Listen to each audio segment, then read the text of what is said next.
నేను ఆయనకు మందిరాన్ని. దేవునికి మహిమ కలుగునుగాక. హల్లెలూయా. ఎందుకు అలా అనగలుగుతున్నాము అని అంటే, చాలా మందికి హృదయమే దేవునికి ఆలయమని, అందులో ఆయన ఉంటాడని మరి కొంచెం గ్రహింపు కలిగి ఆ గ్రహింపులోనే ఉంటారు. కానీ దేవుడు ఏం చెప్పాడు అని అంటే, మీరు అన్నాడు. మీరు అంటే ఒక చెయ్యి కాదు, ఒక కాలు కాదు, అంతరంగం కాదు, తల మొదలుకొని అరికాలు వరకు మీరు. దేవుని మహిమ కలుగునుగాక. హల్లెలూయా.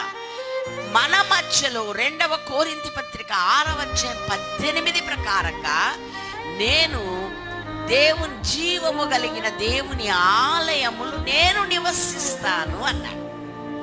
నివసించడం మాత్రమే కాదు, సంచరిస్తానన్నాడు. దేవునికి మహిమ కలుగునుగాక. వారిలో నివసిస్తానన్న మాట నిర్గమకాండం 25